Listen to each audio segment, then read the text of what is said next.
Today we're going to be making roasted winter vegetable soup. And it's great for cold days like this. And it's really not too hard. It takes a little time, but it's not terrible. So I want to go over the ingredients. Leeks, turnips, potatoes, garlic, 1 apple, parsnips, carrots, onion, celery. It's all cooked in chicken broth. If you want to keep this vegetarian, you can use a vegetarian stock. Got olive oil, salt and pepper and thyme. And then at the very end, I don't have it out, but we have half pint of whipping cream, heavy whipping cream, that'll be whipped in there. And again, if you want to keep it vegetarian, you can use coconut milk instead. Okay, now one thing I failed to mention is that this recipe also calls for fennel, 1 fennel bulb. And we looked in like 3 or 4 different places yesterday, could not find fennel bulb anywhere. So we're going to do it without the fennel bulb, which is unfortunate, but you know, I wanted to go ahead with it anyway. And what's really cool is that you actually garnish it with the fennel fronds. Like the fennel has these little tiny green leaves or spiky things, and you put it on the soup, it makes it look really cool, but we don't have that today. So far I've chopped the turnips, the leeks, carrots, and put them in this bowl. And this is with some oil. We're going to toss it in a minute. And you can see here I decided to leave out 1 turnip because the recipe calls for 2 or 3 turnips, and 2 of them are pretty big. So I figured this is the small one, so I did 2 big turnips. I did the same thing with the garlic cloves. You can see these are pretty big, plump garlic cloves. They asked for 6. The recipe called for 6. I did 5. That's going to go in there too. Now, the only thing left is that I haven't chopped are these parsnips. And parsnips are really interesting. They're kind of like carrots, but they're much starchier. They're almost like a potato or a turnip even. I read about them once because I was curious. They're really not used much here.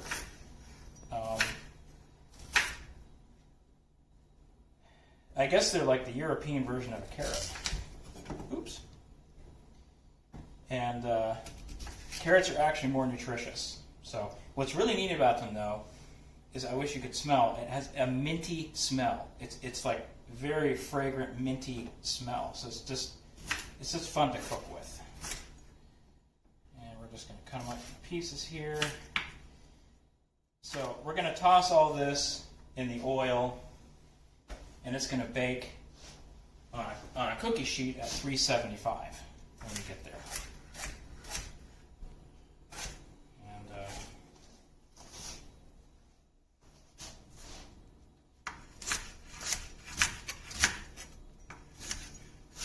I'm not very good at getting uniform sized pieces, but that'll have to do.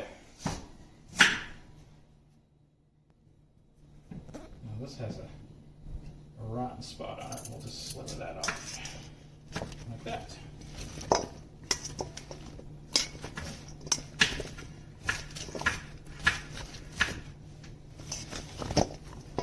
I think actually I'm just going to toss it with my hands because that'll just be quicker and easier.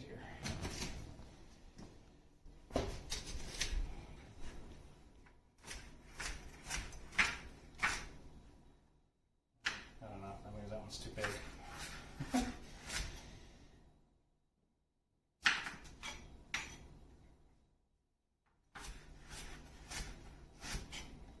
And then the other ingredients we're going to chop up and fry in a pan while these are in the oven roasting. I have no idea how they figured out to do it that way because you'd think the potatoes would be roasted in the oven, but they're not. I think that's my oven. I think it's because these are much harder texture than the potatoes. Let's make sure I got everything. Salt, pepper, and okay. I need some thyme. So I need a teaspoon of thyme.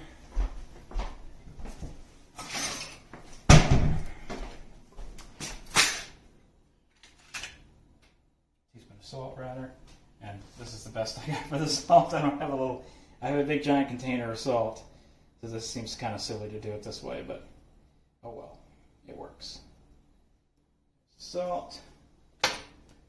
And we want a half teaspoon of thyme.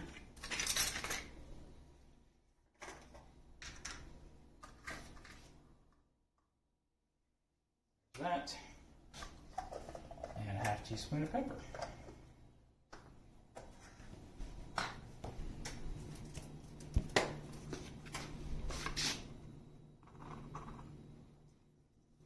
Okay. Like so. That's it. Okay, and I'm just gonna that. And if we had the fennel bulb, it would be in here too, but like I said, not there. Then after these are roasted, and after the other things are fried, then they'll all be put in one big pot, and we use an immersion blender to mix it all together.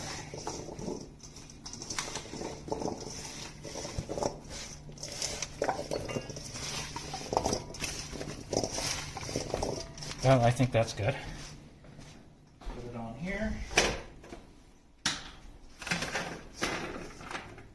I wish I had a larger cookie sheet here. This is a little bit too small. It's supposed to be single layer.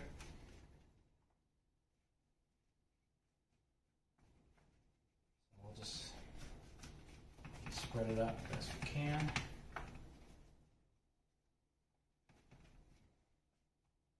And put it in the oven for 45 minutes. I have to watch. So the vegetables are baking in the oven. We've got about 26 minutes left. So in the meantime, I've chopped up the onions and the celery and the apple, and that's sautéing or cooking in the pot. One thing I did that wasn't in the recipe is I added a little pepper to that. I like to have it a little bit spicier. And then when that has become brown, we're going to put in the potatoes in here, cook for a little bit longer, and then we're going to put in the broth. And bring it to a boil, and we'll proceed to that point. Okay, so this has been sauteing for about 15 minutes. It's supposed to be lightly brown. I'm going to call that lightly brown. It's starting to get browned in there. It smells fantastic. And now we add the potatoes. So this is do this on medium heat, but it's really hard to determine what medium heat is on this stove. It's an electric stove. Stir that around.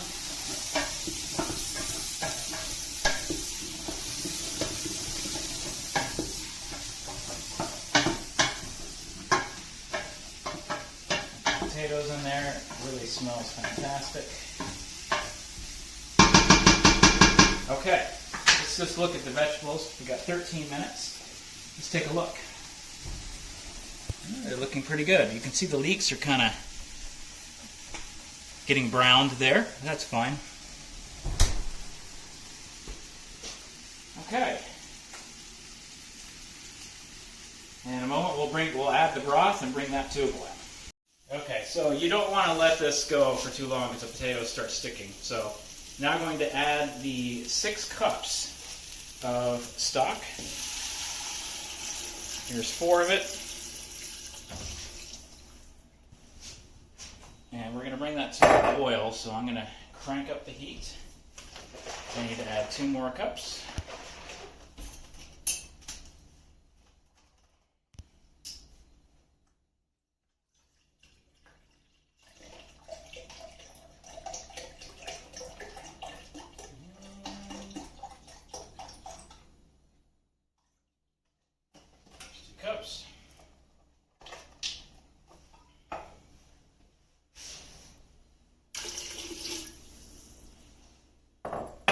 Okay, we're supposed to bring that to a boil and reduce heat and simmer until potatoes are firm, about 10 minutes. And if that timing works out, we have 10 minutes left on the vegetables, so the timing hopefully will come out just right. Okay, the potatoes are soft. It's I added another 5 minutes because these seemed a little bit hard, so we're gonna call that done. Turn off the oven. And my glasses just fogged up. I'm used to wearing glasses. Here we go. Looks lovely. Smells so good. Those parsnips give that spicy, minty flavor, aroma. Okay, here we go. We're going to add the roasted vegetables and simmer another 5 minutes. Oh, okay, so we're not ready to completely finish here. Sorry about that, camera person. Let's, I need a spatula. I need a spatula from the dishwasher. Excuse me. Here we go. Alrighty. We're going to put these in here and let that simmer all together.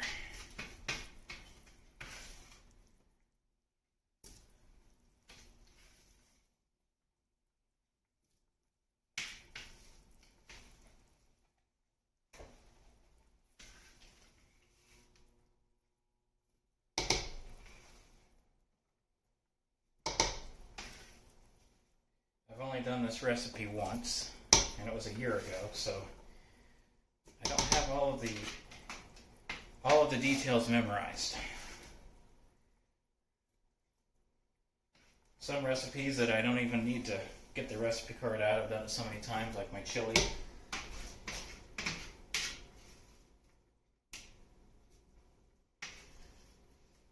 And there's the cream over there. You can see that it's waiting to go in. And as I mentioned, you can use coconut milk in cans. And I actually have a butternut squash soup recipe. It's made in a slow cooker, and it actually like the original recipe is coconut milk, so it's completely vegetarian or vegan even. All right, stir this in.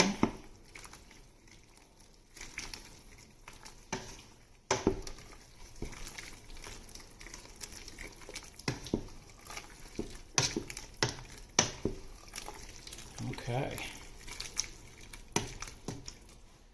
Turn that up just a little bit. And we'll let that simmer for 5 minutes. Okay, now the real fun starts. We have taken it off the heat. It's ready to be blended. I have a teapot full of piping hot water here ready to go, because you can add that afterwards to change the texture if you'd like. So maybe we'll do that. This is where the real fun starts. Here's the dial for the immersion blender, full power. And then there's a 1 button and a turbo button. We're going to hit the turbo button. Now actually, to start off, we're going to go maybe a little bit slower so I don't get splashed on. This will be extremely loud. Well, it'll eventually be. Maybe it won't be, I don't know. Okay.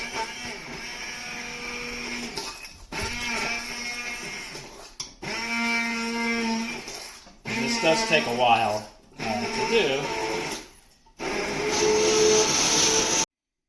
So this takes a while, and I would suggest not having big chunks of vegetables in here, but no matter how long you go, you're going to have some chunks and bits, which is fine.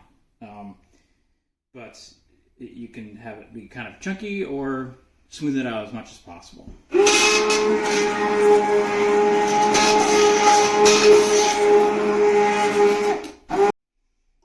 Okay, so I think I've pretty much gotten it. I'm kind of moving this around to see if there are any, big chunks left. I don't see any. Maybe a little bit more.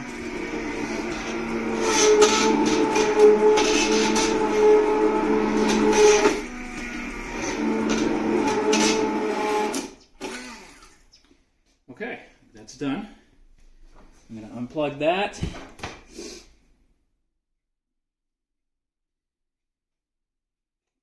Release that. So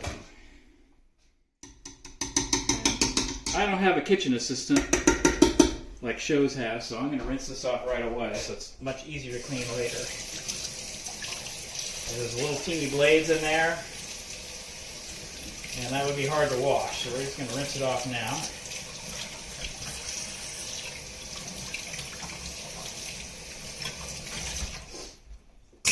Okay, we're almost done. Now we pour in the cream. We are instructed to whisk it in, so pour that in.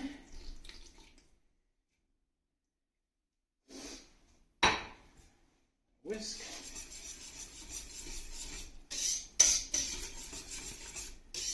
Again, I don't see any big chunks or anything in there. That's a pretty thick soup. I think I'm fine with that texture, but just to demonstrate, we'll pour a little hot water in there. Thin it out.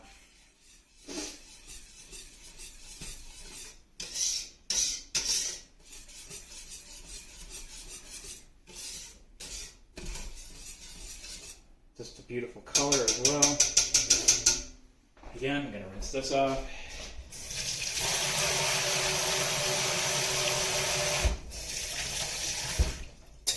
Okay. Now we're going to plate this. I know it's kind of lame that I'm using sliced bread with my soup, but you know, supply chain issues. All right. Here we go. You can see that's still pretty thick. Some might not like that texture. And we've paired it with my favorite beverage, water. Oh, I guess we'll try some right here, right? Okay. It's extremely hot, so I'm going to have to wait and blow on it first.